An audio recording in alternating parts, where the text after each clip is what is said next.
Licenziata la giornalista bulgara che in Siria aveva scoperto casse di armi arrivate dal proprio paese e finite poi ai ribelli islamici.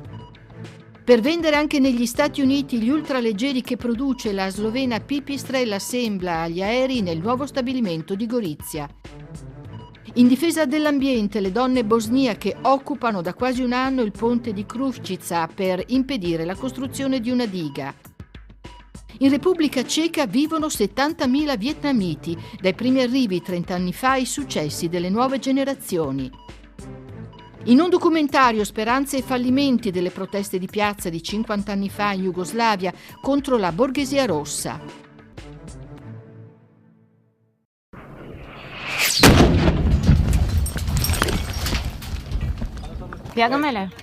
Aleppo, dicembre 2016. Gilana Gajtandževa, giornalista bulgara inviata del quotidiano Trud, assiste alla caduta della città.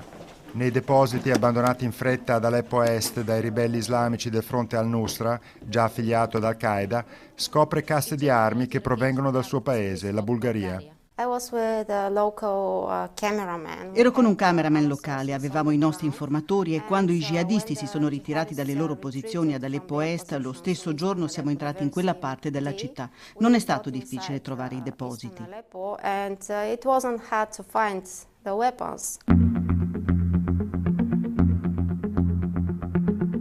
Gilana decide di seguire il percorso delle armi bulgare scoprendo, grazie a documenti diplomatici di cui viene in possesso, che nelle forniture di armi sono coinvolte le ambasciate dell'Azerbaigian a Sofia e in molti altri paesi dell'Europa dell'Est.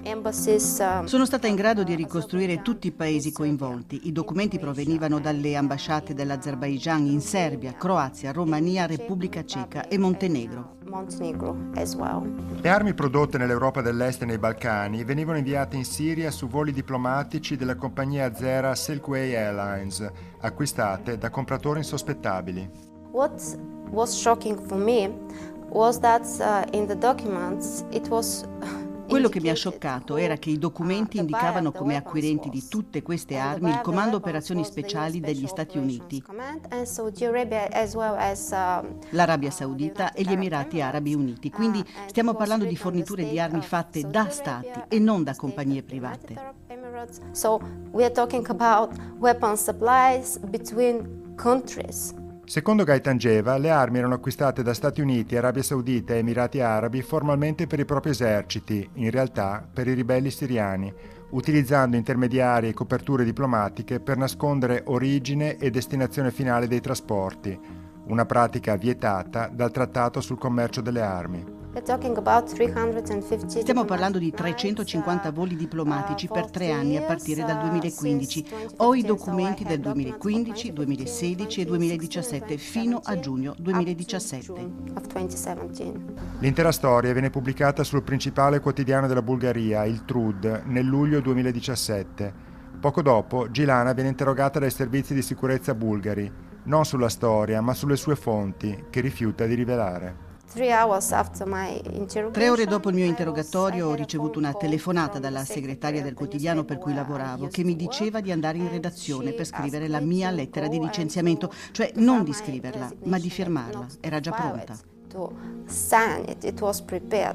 La Bulgaria è al 109° posto nella classifica sulla libertà di stampa di Reporter Senza Frontiere, ultima tra i paesi dell'Unione, per la collusione esistente tra media, politici e oligarchi, secondo il rapporto dell'organismo francese. Il traffico di armi, intanto, secondo Gajtandževa, continua. Non è cambiato nulla, la Bulgaria continua a vendere armi, sulla carta agli Stati Uniti, ma queste armi non vanno agli Stati Uniti, vanno ai jihadisti in Siria. Never reached the United States. These weapons ended up in the hands of jihadists in Syria. Per i produttori di armi dei Balcani e dell'Europa orientale, la guerra in Siria ha rappresentato la manna, e non solo per loro, ma anche per tutti i funzionari e gli intermediari coinvolti, un commercio che, secondo un'inchiesta parallela a quella pubblicata dalla Gajtandževa, rende più del traffico di droga.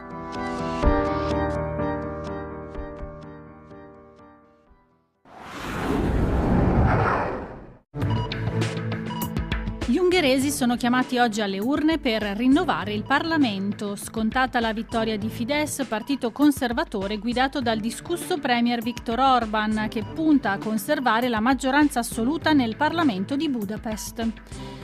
Seconda forza dovrebbe confermarsi la formazione di estrema destra Jobbik, terza la coalizione di centro-sinistra che raggruppa socialisti, liberali e verdi. Orban in campagna elettorale ha confermato e radicalizzato la contrarietà ad ospitare immigrati dall'Africa e dal Medio Oriente. Bersaglio delle critiche soprattutto le organizzazioni non governative che aiutano i migranti e il magnate statunitense Soros che a Budapest finanzia l'Università Centroeuropea, istituzione accademica considerata la punta di diamante dell'ideologia liberale della società aperta.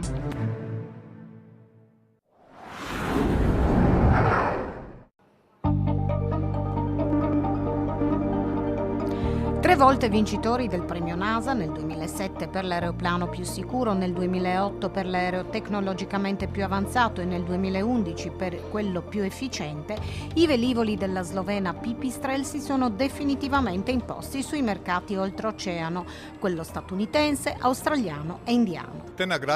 Con il premio della NASA per l'efficienza abbiamo ricevuto 1.300.000 euro, più del premio Nobel, ma soprattutto ci siamo imposti come standard sul mercato mondiale. Mercato mondiale che finora ha acquistato 2.000 aerei prodotti nell'azienda della famiglia Boscarol, ma il mercato globale che spesso si identifica anche con gli spazi aerei della NATO. E benché la Slovenia faccia parte dell'Alleanza Atlantica dal 2004, non ha firmato gli stessi accordi bilaterali che ha firmato l'Italia, uno dei paesi fondatori dell'alleanza. Siccome non c'è questo accordo bilaterale, non possiamo vendere direttamente i velivoli prodotti in Slovenia negli Stati Uniti. E così, non appena nel 2010 si presentò l'opportunità di trasferire l'assemblaggio finale degli aerei in Italia, a Gorizia, a fianco dell'aeroporto civile Duca d'Aosta, Pipistrel ha preso al volo la possibilità di delocalizzare una parte della produzione e ha avviato l'iter per la costruzione del nuovo sito produttivo. Innanzitutto da noi ci sono almeno 100 giorni di bora forte che non ci permettono di fare i test necessari di 5 ore di volo per ogni singolo aereo. Avevamo poi l'esigenza di allargarci, ma qui ad Aidussina, nei pressi dell'aeroporto, non c'è spazio sufficiente e inoltre il marchio Made in Italy continua ad avere il suo fascino. A Gorizia abbiamo trovato subito il supporto di tutte le autorità locali, dal comune alla provincia all'ENAC, e devo dire che la parte burocratica è stata più veloce rispetto a quanto mi sarei aspettato in Slovenia. E ora a Gorizia sono in attesa del test di volo una parte dei quasi 200 aerei ordinati dall'esercito indiano e quindi si passerà all'assemblaggio finale del 4 posti Pantera, molto interessante per gli Stati Uniti. L'azienda che produce un aereo al giorno e che pesa e rende tracciabile con il codice a barre ogni singolo pezzo, viti incluse, di cui è composto un aereo, tra i suoi 12 modelli ha anche 2 interamente elettrici da 2 e 4 posti. Molto più affidabili, sostiene Ivo Boscarol, che per i velivoli progettati dalla Pipistrel ha sempre voluto che avessero anche caratteristiche da alianti, in modo da poter atterrare in sicurezza anche senza carburante. Siamo stati i primi e continuiamo ad essere gli unici che producono aerei elettrici. Sono ideali anche per le scuole di volo, un'ora costa meno di €1. Inoltre solo in Europa ci sono oltre 100 aeroporti che hanno vietato i decolli e gli atterraggi ai privati nel fine settimana per il troppo rumore e l'elettrico è silenziosissimo. E gli aerei elettrici hanno incuriosito anche Uber, che ha individuato in Pipistrel una delle 4 aziende mondiali alle quali affidare il progetto per il 2020 di un Uber dei cieli metropolitani. La tecnologia elettrica consente un volo sicuro per almeno 100 km e le aree strettamente urbane hanno tra i 50 e i 60 km di diametro. Si possono sorvolare in pochi minuti sfruttando i tetti dei grattacieli come stazioni o aeroporti per questa nuova frontiera dei taxi.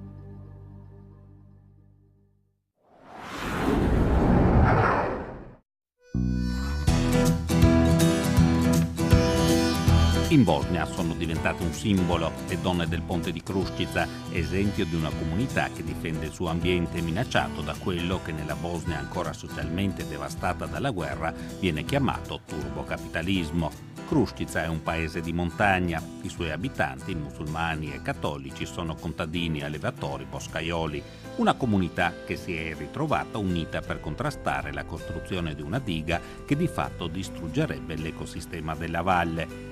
Mi sento bene, siamo serene perché stiamo combattendo per questo nostro gioiello, quest'acqua, questo fiume. Dall'estate scorsa le donne di Kruščica hanno occupato un ponte e impediscono il passaggio ai camion dell'impresa che costruisce la diga. Un blocco mantenuto con coraggio, anche scontrandosi con le unità antisommossa della polizia bosniaca. Ci sono stati feriti. 23 abitanti di Kruščica sono stati arrestati e rischiano pesanti condanne, ma le donne del ponte non si sono arrese. Per noi è stato un grande cambiamento. Siamo costrette a rimanere qui di guardia mentre a casa abbiamo le nostre famiglie, il lavoro nei campi, il bestiame. Non è facile. Siamo gente di campagna. Malgrado le difficoltà però riusciamo a fare tutto, sia in casa sia nei campi. Questa azione però in questo momento è per noi una priorità, perché dobbiamo salvare questo fiume, quest'acqua che è per noi necessaria e sarà necessaria anche per i nostri nipoti, i nostri discendenti. In Bosnia ed Erzegovina a favore delle donne di Kruščica si sono schierate importanti personalità della cultura e della società civile, in prima fila i Dubioza Collectiv, forse il più affermato dei gruppi rock bosniaci.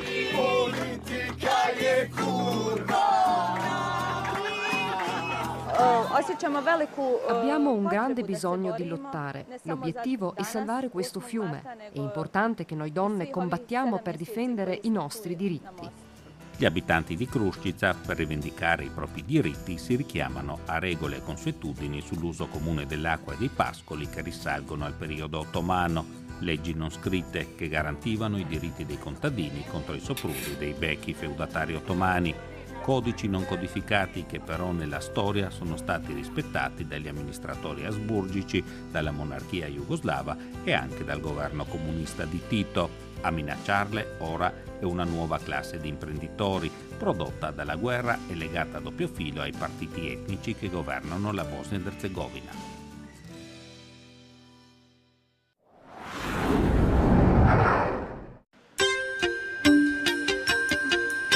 Libuš, estrema periferia sud di Praga.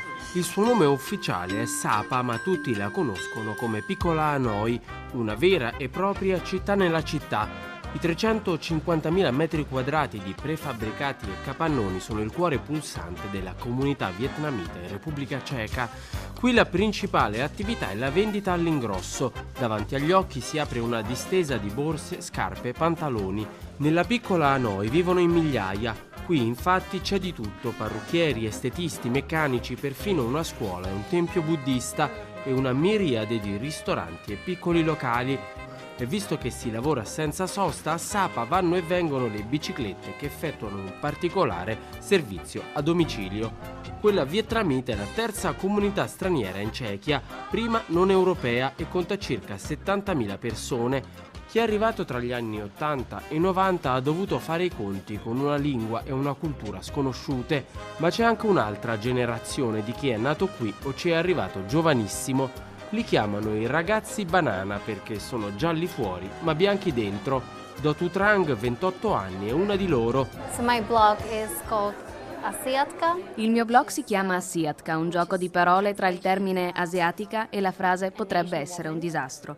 Copre temi di vita quotidiana, soprattutto sull'interazione tra le due culture, ceca e vietnamita. Ho iniziato 10 anni fa quando volevo rispondere alle domande che ricevevo dai miei amici, per rispondere non solo a loro ma a tutta la società ceca. Cerco di scrivere articoli godibili e facili da leggere. Credo che il tema dell'integrazione non vada preso troppo seriamente. Il blog è seguitissimo ed è valso a Trang un importante premio giornalistico. Ci racconta di essere arrivata nel 94 con la madre per raggiungere suo padre. Per 7 anni ha vissuto con una famiglia ceca come tanti bambini vietnamiti, vedendo i genitori solo nel fine settimana e imparando in fretta lingua e abitudini. All'inizio, dice, non pensavo che sarei passata in pochi giorni dalle bacchette ai canederli. Credo che l'integrazione sia stata molto facilitata dalla cucina. Frequentando ristoranti e bistrò, le persone hanno cominciato a non interessarsi solo al cibo, ma a chiedersi perché i vietnamiti sono qui, perché hanno aperto qui le loro attività. La prova è sotto i nostri occhi, siamo nel caffè di Jackie Tran, un altro ragazzo della generazione banana. Designer 25enne in Repubblica Ceca da quasi un ventennio, ha aperto a Praga un locale in cui si respira un'atmosfera incantata, frequentato da gente di ogni età e provenienza. Il Café Fan è l'ultimo capitolo di una saga familiare che ora è diventata un libro. My grandmother was a chef. Mia nonna era una cuoca, per questo, arrivati qui, i miei hanno aperto un ristorante vietnamita. Volevano far capire ai cechi che non facciamo cibo cinese. Io invece volevo un posto dove le persone potessero vedere le mie foto, bere un tè, un caffè, rilassarsi, mangiare un boccone, qualcosa di più fusion che mescolasse Oriente e Occidente. Questo libro è un viaggio in Vietnam, c'è la storia di come i miei sono arrivati in Repubblica Ceca, accanto a 50 ricette vietnamite. Il ristorante di famiglia dista solo qualche metro in città, è considerato il tempio del pho, la zuppa di spaghetti, piatto principe della tradizione vietnamita. In cucina si lavora senza badare troppo alle telecamere, Jackie invece ha le sue dipendenze, tanti giovani ragazzi di Praga, 3 generazioni e il senso dell'integrazione di un'intera comunità racchiuse in pochi passi. Credo che il nostro futuro qui, ci saluta Tran, andrà molto bene. It's going very good. Yeah.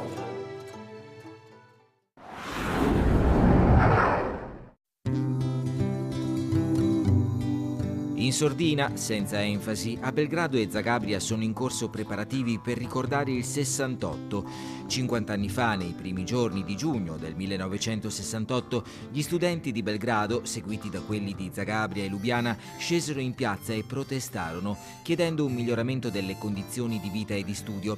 Protestarono però soprattutto contro quella che definivano la nuova borghesia rossa.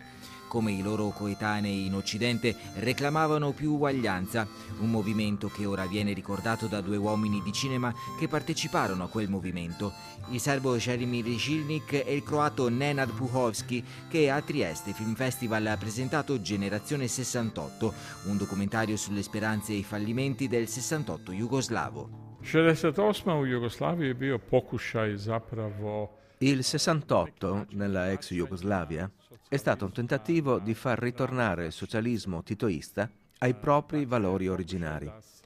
Il tentativo di correggere il sistema socialista e di cancellare alcuni fenomeni, l'autoritarismo ad esempio, che noi studenti non accettavamo più. Chiedevamo più diritti per i giovani, più giustizia sociale. A differenza di quello che succedeva in Occidente, in Jugoslavia non volevamo abbattere lo Stato, accettavamo il socialismo, ma volevamo migliorarlo. Pokušaj korigiranja. In Jugoslavia, nell'anno accademico 1967-68, c'erano più di 210.000 studenti universitari. La Federazione di Tito era il terzo paese al mondo, dopo gli Stati Uniti e l'Unione Sovietica, per percentuale di studenti in relazione alla popolazione totale. Želimir Žilnik a Belgrado filmò la rivolta studentesca e poi su quegli avvenimenti realizzò un documentario, I movimenti di giugno, che la Avala Film, società cinematografica statale, distribuì in ben 44 paesi. Per noi il 68 è stato un momento in cui sentivamo di appartenere al mondo. Le richieste degli studenti francesi o tedeschi di cambiare, di migliorare la società erano anche nostre. Naturalmente la nostra protesta era indirizzata contro la nomenclatura jugoslava, una classe nata con una rivoluzione. La nostra parola d'ordine era abbasso la borghesia rossa. Le contraddizioni dello sviluppo del socialismo si palesarono con quella protesta. Il maresciallo Tito gestì la situazione in modo molto abile. Frenò quanti nella Lega dei Comunisti volevano far intervenire la polizia. Lasciò sfogare le manifestazioni e il 9 giugno fece un discorso in televisione. Tito non umiliò gli studenti, riconoscendo la validità di alcune rivendicazioni. Li invitò però a fermare lo sciopero e a tornare nelle aule. Gli studenti si illusero di aver vinto e tornarono a dare esami. Nei mesi successivi, spenti i riflettori, i leader della protesta, sia studenti sia professori, senza clamore furono espulsi dalle università, alcuni anche incarcerati. Ma oggi, dopo la tragica disgregazione della Jugoslavia, in Croazia e Serbia, cosa resta del 68? La gioventù sempre, sia oggi sia nel passato, si interroga, persegue il cambiamento, ma sempre, sia ieri sia oggi, il potere, lo Stato, con mezzi illeciti o proibiti, reprime la protesta o semplicemente, e questa è la variante peggiore, ignora la protesta, perché semplicemente il potere può permettersi anche questo. Jer si može to dozvoliti.